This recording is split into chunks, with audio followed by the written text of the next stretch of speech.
everybody who has ever stated these words, I wish I would have known. I would have done this if I would have known. Okay.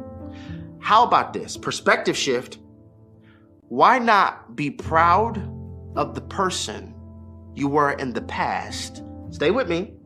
Be proud of the person that you were in the past that decided to keep on going throughout their journey because it led for you to get here on today. How about be proud of who you were in the past, comma, because that person did not quit on the journey. That person did not give up. That person kept on going. That person kept on pursuing. That person kept on going throughout the journey, which has led you to this very moment.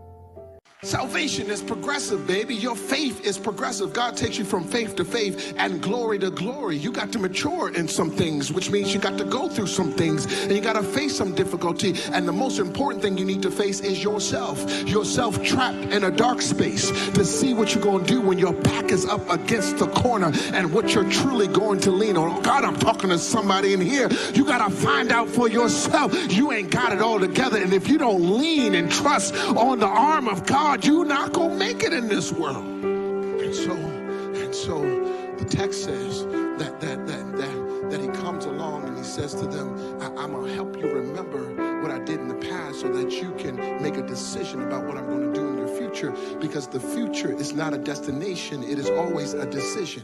I learned to rest, and I learned to rest, and what I mean by rest is not just sleep and vacate, but I learned to trust God more. And I think that the Bible says if you sin against, one of the commandments, you sin against them all. And Sabbath and rest is one of the 10 commandments that I don't think we really prioritize. Look at your neighbor and say, you need to rest. Rest, I learned, is a weapon. Rest is a weapon of warfare. When the storms of life come your way, attack it with some rest. Attack it with him. I trust God. Attack it with though he slay me, yet will I trust. Attack it with I know that all things work to. Attack your storms and your problems with rest. What does self-worth actually mean to you? Oh, self-worth is my belief that I belong wherever I am, in whatever room or space that I'm in, and that I bring value to that space. That I'm not just there because someone else couldn't come, or I'm not just there because they didn't find someone better, but that I bring value no matter where I am. And I feel like so many times women go into a space wanting someone to validate their existence or for someone to give them validation and worth. And yet self-worth is believing in the value that I bring when I come into a room or space.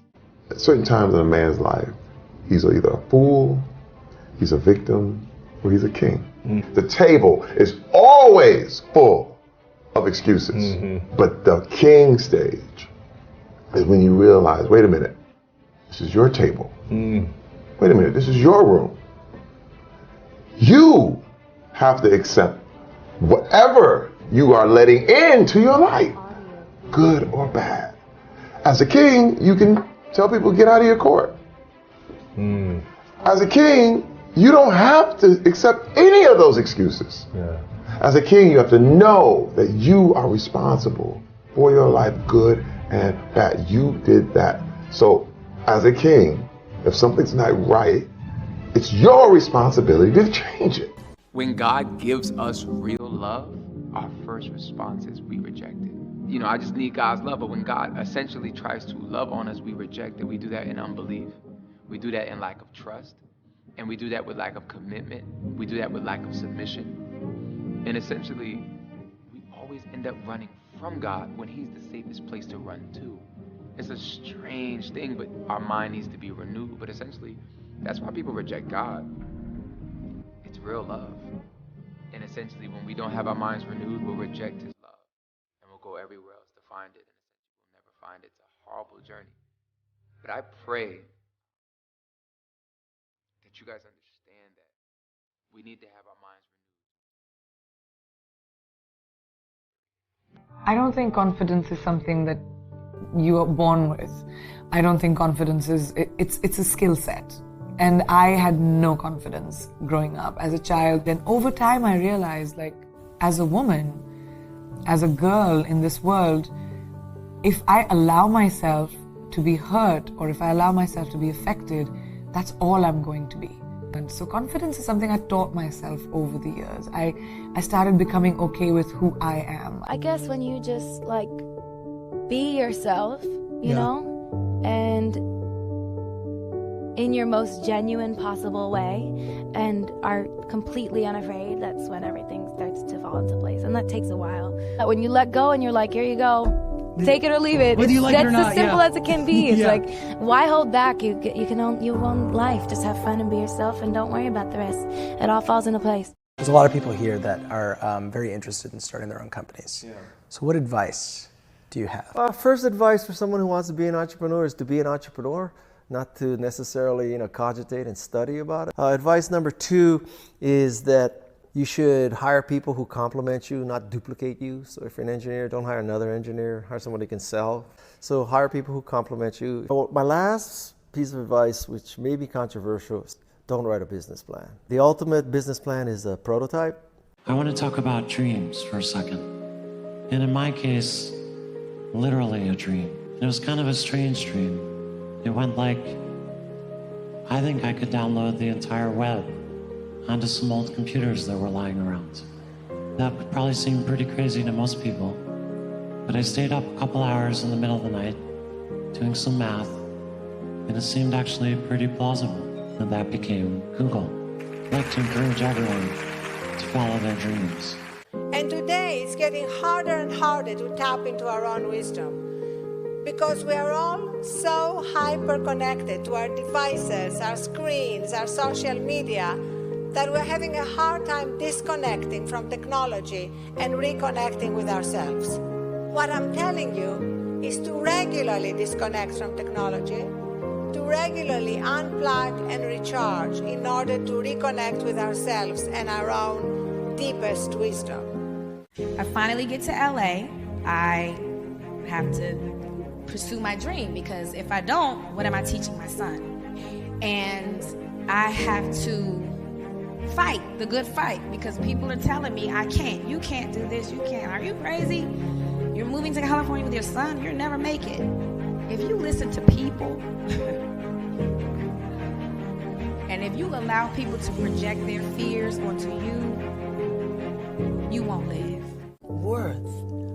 What it is that you expect from the world in response to who you are. It's very different from value. Self-value means how you hold yourself within yourself and what you expect as a result. In order to get to the worth, if you're not holding yourself within yourself as worthy, then what you expect from the world is surely going to hurt you. Growing up, my dad used to encourage my brother and me to fail. So at the dinner table, he would actually ask us, what did you fail at this week? And if we didn't have something to tell him, he would actually be disappointed. I can remember coming home from school and being like, Dad, I tried out for this and I was horrible. And he'd be like, way to go, and high-five me. It was such a gift what he was doing. I didn't realize it at the time, but he was redefining failure for me. And so failure became not about the outcome, but about not trying. I am willing to speak up. I am willing to keep going. I am willing to listen to what others have to say. I am willing to go forward even when I feel alone. I am willing to go to bed each night at peace with myself. I am willing to be my biggest, bestest, most powerful self. When you're trying to run something at the scale of Google, you rely on other strong leaders, like learning to let go and really empowering people, at all levels of the organization. And as a leader, a lot of your job is to make those people successful. Less about trying to be successful and more about making sure you have good people, and your work is to remove barriers, remove roadblocks for them so that they can be successful in what they do. And so that's how I've always thought about it. Wealthiest people on earth, the reason they're multi-billionaires is not because they have 100 rental units. The reason they are multi-billionaires is because they have a company that's valued at multi tens of billions, and they just take a loan out whenever they want. That's really how you get to the hundreds of millions. Staying true to who you are is easy when you know who you are. And I think that I'm 31, and through my 20s, I had to really get to know myself. And I had a lot of like what felt like maybe carpal tunnel, because I was just writing a lot about journaling, about who I wanted to be, what my goals were, and all these different things. And I think that just really knowing who you are and getting to know yourself is really key in whatever industry that you're in and whatever mountain you're trying to move. Thank you.